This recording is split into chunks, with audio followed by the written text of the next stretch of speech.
It was 2 a.m., and I was still awake. The house was quiet except for the faint hum of the radiator and the occasional chime of the clock in the living room. My husband, Ethan, was snoring deeply beside me, unaware of my restless tossing and turning. At 26 weeks pregnant with twins, sleep had become a distant dream. Every attempt to shift onto my side sent a sharp pain through my lower back, and I could feel the babies moving restlessly inside me, as if practicing an uncoordinated dance. Wincing, I sat up and rubbed my swollen belly. "It's okay, little ones," I whispered, hoping they could somehow sense my words. "We're fine. Mommy's just tired." There was no reply, of course, just more uneasy flutters and a small kick beneath my ribs. I slid my legs off the bed and shuffled toward the kitchen, my steps slow and clumsy. Walking felt like lugging two heavy weights strapped to my waist. I brewed a cup of tea and sat at the small dining table, staring at the dark window as the kettle clicked off behind me. Outside, Boise was dusted with frost, the streets deserted, the world perfectly still. But inside, my mind was a storm of thoughts. I reflected on how I'd ended up here, exhausted and alone in my own home while Ethan slept without a care. When I first told him I was pregnant, he'd been overjoyed. He'd always wanted a child, even pleaded for it, saying things like, "We need someone to carry on the Harris name, someone who'll look up to me." I found it endearing, even romantic, but when the ultrasound revealed twins, something in him shifted. The joy faded almost overnight. Instead of kissing my belly or calling me his beautiful Emma, he started making cruel little jabs. He'd pinch the extra weight on my hips and say, "Careful, babe, you're gonna roll away on me." Or he'd chuckle when I waddled across the room muttering, "You look like a duck." At first, I tried to laugh it off, convincing myself he didn't mean it, but as my body changed and my energy waned, those words cut deeper. Ethan still expected a pristine house, hot meals on the table, and his clothes pressed perfectly. If I mentioned being tired, he'd shrug and say, "You're pregnant, not dying. Every woman does this. Stop acting like it's special." Sometimes I'd hide in the bathroom and cry quietly so he wouldn't notice. I used to believe we were in love, but lately, I felt more like a maid than a wife. The worst part? I kept telling myself it would improve once the babies arrived. Maybe he'd hold them, see their tiny faces, and fall back in love with me.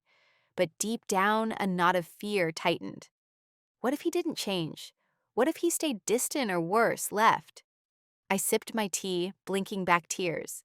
The warmth didn't soothe me like it once did, and I realized I hadn't heard a kind word from him in weeks. The clock ticked toward 3 a.m., and I knew sleep wasn't coming tonight. So I rubbed my belly again, whispered goodnight to the babies, and made a promise to myself. No matter how lonely I felt, I wouldn't let them see me break. I wasn't always this tired, heavy, or afraid. There was a time when my life felt full of possibilities. I grew up an only child, raised by parents older than most of my friends' moms and dads. My father was a literature professor at a local college, a man who cherished old books and quiet evenings. My mother was a bookkeeper, meticulous and precise, always balancing every cent. They were gentle, never raising their voices or arguing in front of me, the kind of parents who solve problems over tea rather than shouting.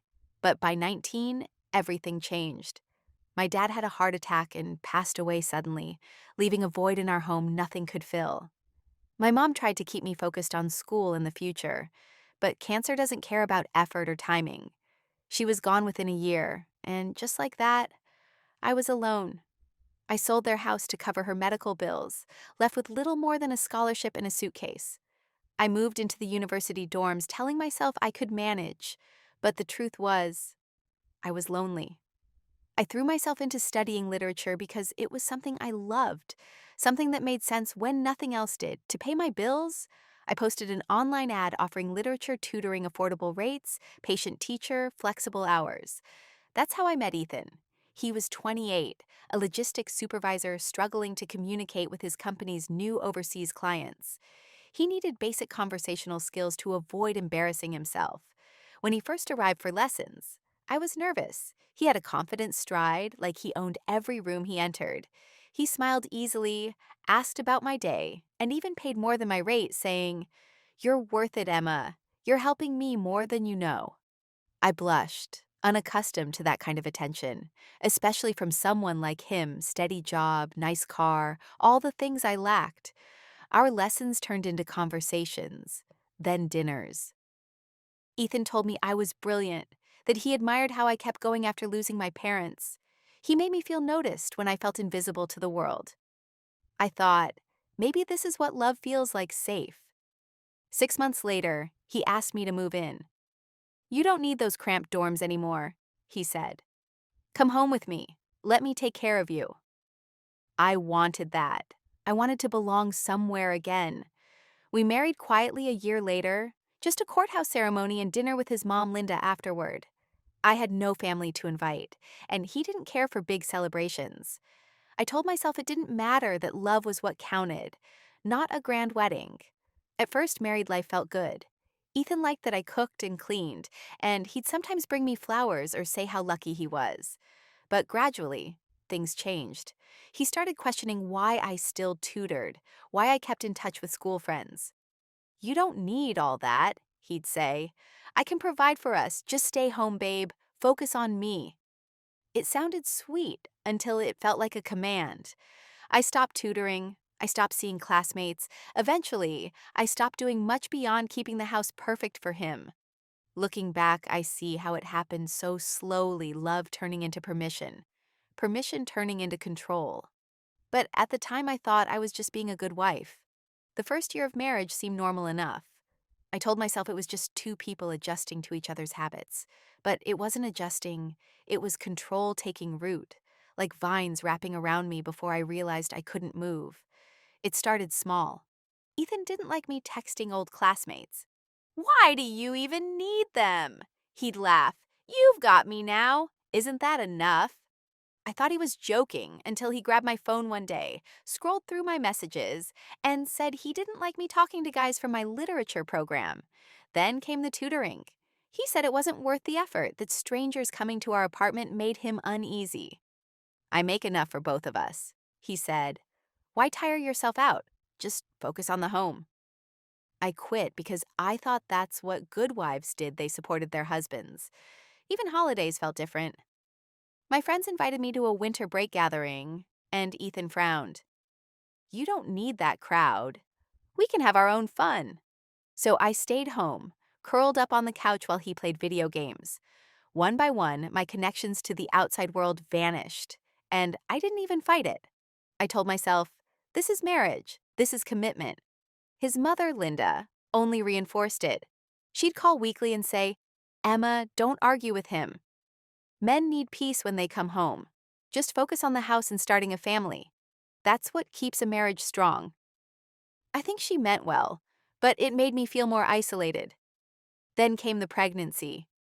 When I showed Ethan the positive test, his eyes lit up like a child's on Christmas morning. He lifted me in his arms and spun me around.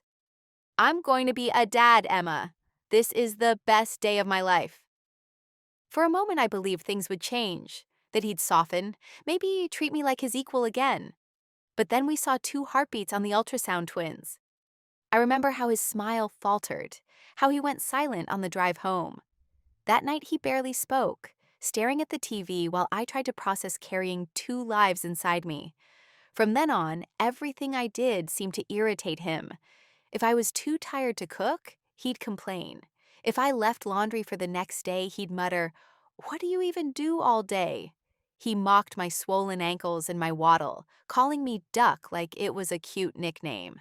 I cried a lot during those months, hiding it from him. I'd stand in the bathroom, hands braced on the counter, staring at my reflection and whispering, "Just hold on. Once the babies come, he'll love you again. He'll see what you went through." But deep down, I knew the truth. I wasn't his partner anymore. I was a fixture, useful when needed, invisible otherwise. Yet I clung to hope because what else did I have? No parents, no close friends, no income, just Ethan and the life I thought we were building. I didn't realize then that life was already cracking, and it wouldn't take much for it to shatter. It was late December, a week before New Year's, when it happened. I'd been restless all morning, staring at the smudged windows in our apartment and wanting the place to look nice before the babies arrived. Ethan had brushed me off the night before when I asked for help. "I've been working all week, Emma. I'm beat. Can't you handle one thing on your own?" So I tried. I grabbed a stool, a bucket of soapy water, and a rag. My belly felt massive, but I told myself I could at least clean the lower half of the window to feel productive. The stool wobbled as I reached forward, and for a terrifying second, I felt weightless. Then came the crash wood hitting tile, a sharp pain in my back as I landed awkwardly on the floor. My breath caught. Then I felt it a warm rush between my legs. My water had broken. Panic surged, and I fumbled for my phone, hands shaking, and called Ethan. EBP zero straight to voicemail. I called again. Nothing. "Come on, Ethan, pick up, please." My chest tightened, tears blurring my vision. I scrolled through my contacts, meaning to call a neighbor, but my finger slipped. I didn't even see who I'd dialed before hitting send. "Hello?" A man's voice answered. It took a second to register James Carter, Ethan's boss. My voice broke. "James, I'm so sorry. I didn't mean to call you, but my water just broke and I can't reach Ethan. Please, I need help." No hesitation. "Stay where you are, I'm coming." Minutes later, James was at the door, his face etched with concern. He didn't ask questions or judge why his employee's pregnant wife had accidentally called him. He grabbed my hospital bag from the hallway closet and helped me to his car. At the hospital, everything moved too fast. Nurses rushed me into a delivery room, hooking up monitors and starting IVs. "You're early, sweetheart," one said gently. "But don't worry, we'll take care of you and those babies." I gripped the bed rails as contractions hit, sharp and relentless. "Where's my husband?" I gasped between breaths. No one had an answer. I sent text after text, but my phone stayed silent. Hours later, I held two tiny boys in my arms, their fragile chests rising and falling. The nurses took them to the neonatal unit, and I lay there, exhausted and numb, wondering why Ethan hadn't shown up. James stayed in the hallway, pacing like a worried uncle. When the nurse let him in for a moment, he gave me a soft smile. "You and the babies are safe now. That's what matters." I wanted to cry from gratitude and shame. This man, nearly a stranger, had done what my husband wouldn't. He showed up. He made sure I wasn't alone in the scariest moment of my life. As they wheeled me to recovery, I clutched my phone, staring at the unread messages I'd sent Ethan, whispering, "Where were you? How could you not be there?" I didn't know it then, but this was the moment everything would break. When I finally went home, I'd learn exactly where Ethan had been and why he hadn't answered. 3 days later, I was discharged. The twins were stable but tiny, tucked into car seats that dwarfed their small bodies. My arms ached from holding them, not from their weight, but from not wanting to let go. They felt so fragile, like treasures I wasn't sure I deserved. James was there again, unasked. "You shouldn't be driving in this condition, Emma," he said. "Let me help." I wanted to protest, to say I could manage, but I couldn't. I was sore, weak, and emotionally drained. We pulled into the apartment parking lot, and I noticed it immediately Ethan's truck was gone. I told myself he was at work or running errands, but when we stepped inside, the illusion shattered. The living room was half empty. The TV stand was bare, no flat screen. The shelves that held his sports trophies and photos were stripped. In our bedroom, his dresser drawers hung open, empty. Closet hangers swayed, disturbed in a hurry. Even the cheap watch I'd bought him last Christmas was gone from the nightstand. I stumbled back, clutching the doorframe. "No, this can't be real." My mind raced for explanations. Maybe he was remodeling, or there'd been a break-in. But there was no sign of forced entry. Then I saw it, a single sheet of paper on the kitchen counter. My hands shook as I unfolded it.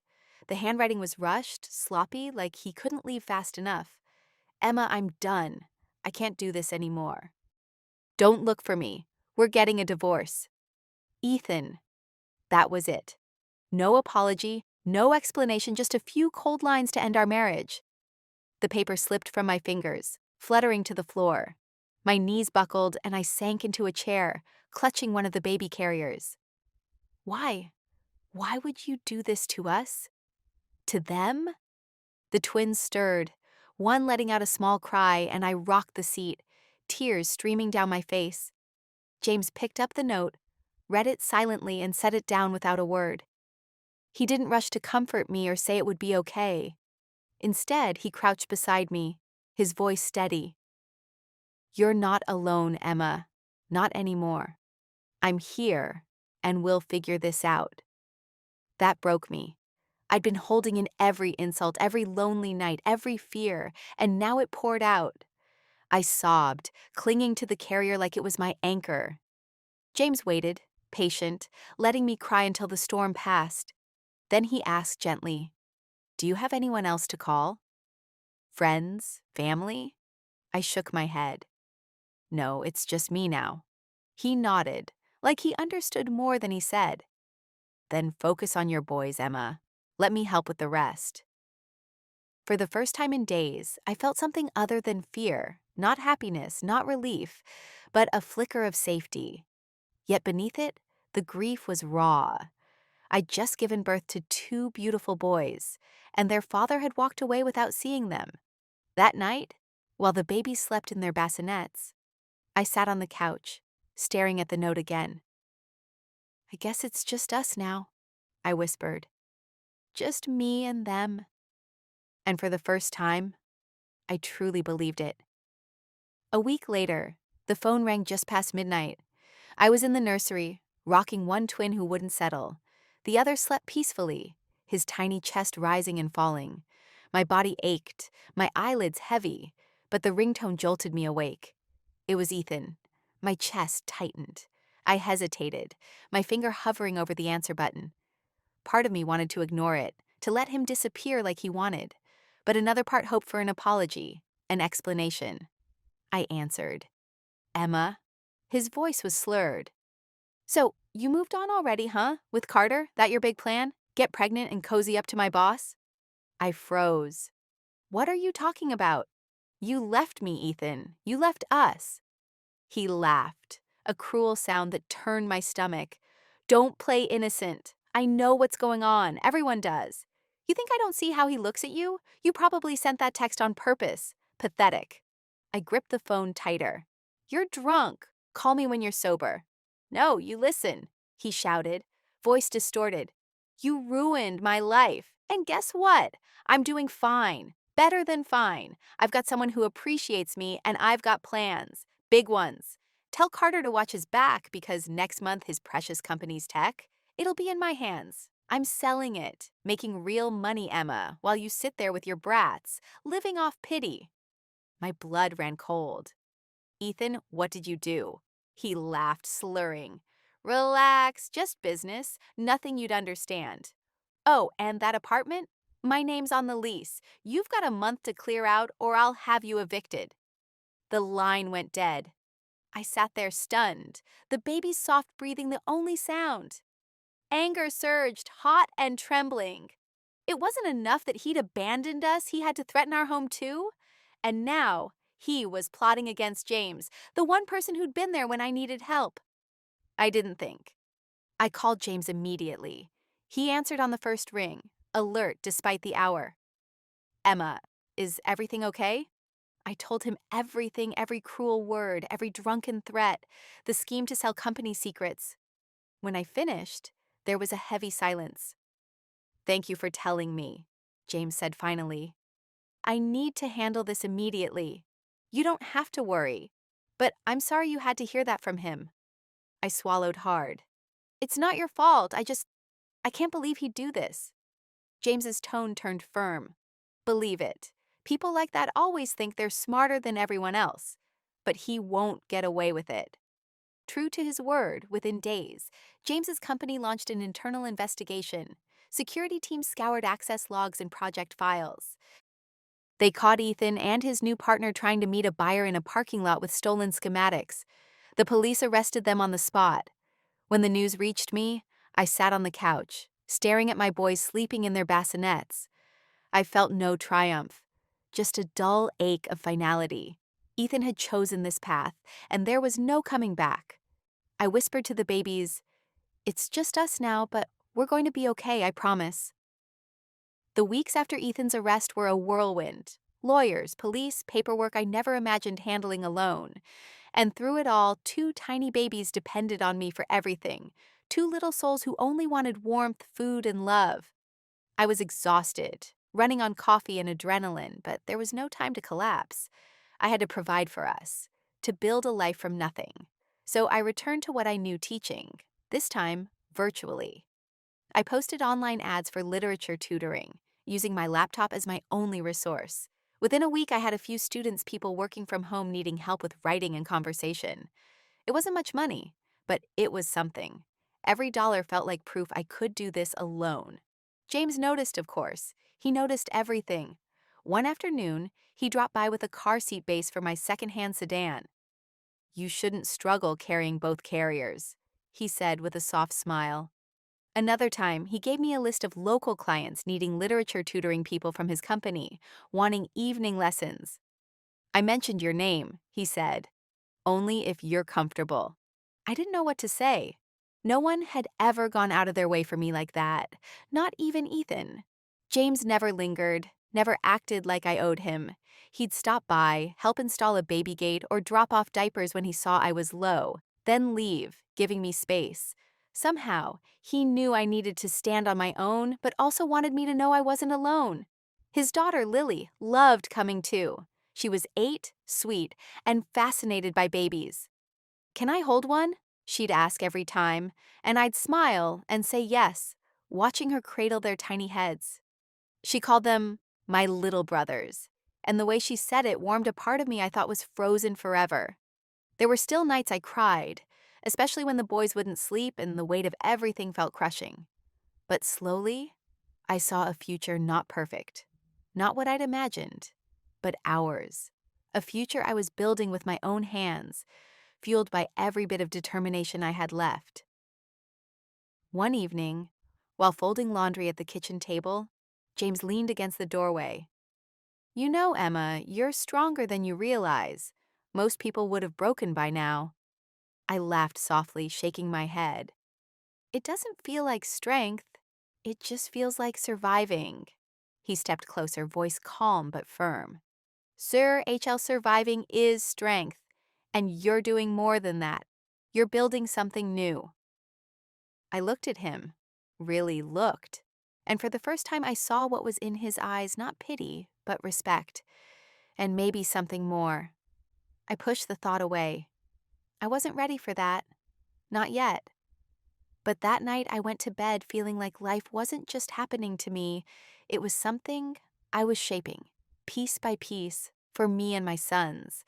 And I knew one thing for certain. We weren't as alone as I'd feared. It happened on a chilly spring afternoon when the sun looked warm, but the wind cut through you. I'd bundled the twins into their stroller for a walk, hoping fresh air would lull them to sleep and clear my head. The park near our apartment had a small pond with a narrow path along its edge. I'd walked it dozens of times without issue. But that day, I was distracted, texting a student to reschedule a lesson, pushing the stroller with one hand. The front wheel caught on a raised edge, and the stroller jolted forward. A diaper bag swung loose, and for a terrifying second, the stroller tipped. I lunged, grabbing it with both hands, pulling it upright, my heart pounding.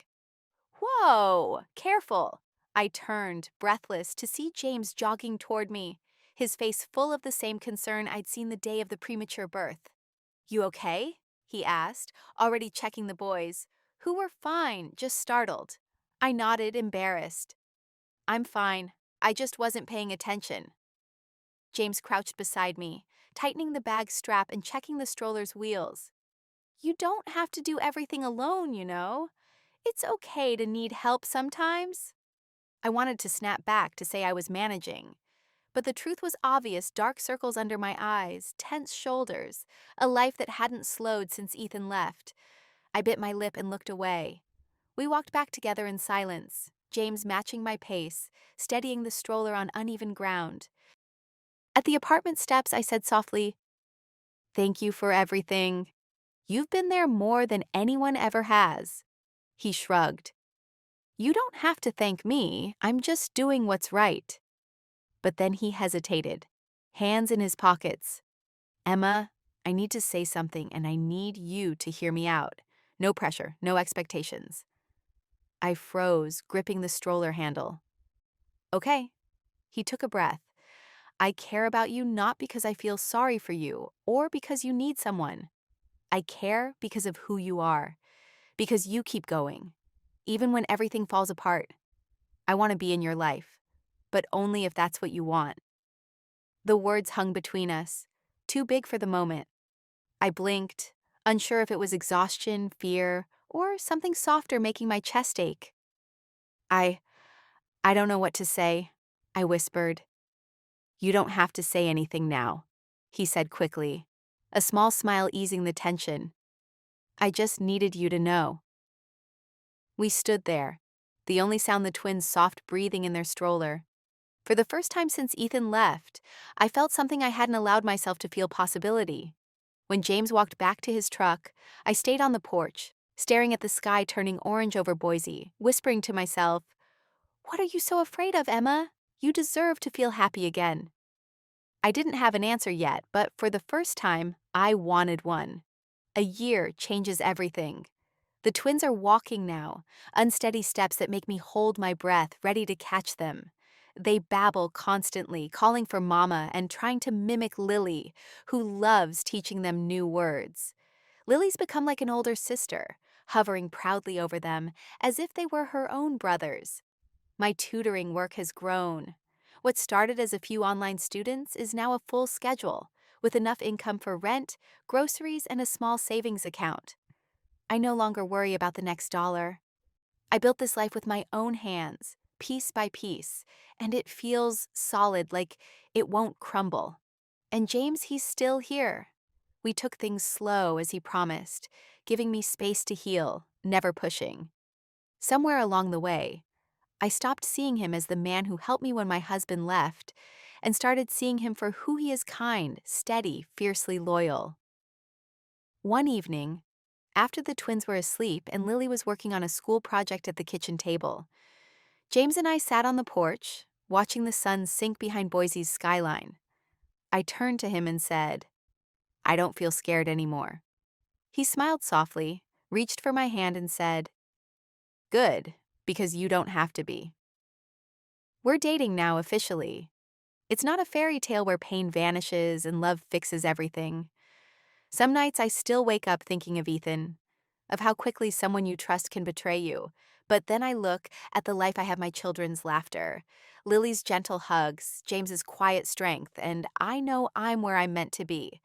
As for Ethan, I heard he took a plea deal for corporate theft and left Idaho after his sentence. He hasn't called or tried to see the boys, and I'm grateful. I don't want his chaos near the life I'm building. Sometimes, I think back to that night: the fall, the panic, the text I sent by mistake. If my hand hadn't slipped, if James hadn't answered, I don't know where I'd be, maybe still trapped in a marriage that was killing me slowly. Or worse, alone, believing I wasn't worth more than scraps of affection. But life has a strange way of guiding you, even through pain. When I tuck the boys in, I whisper, "We're okay now. Mama's got you." Because it's true.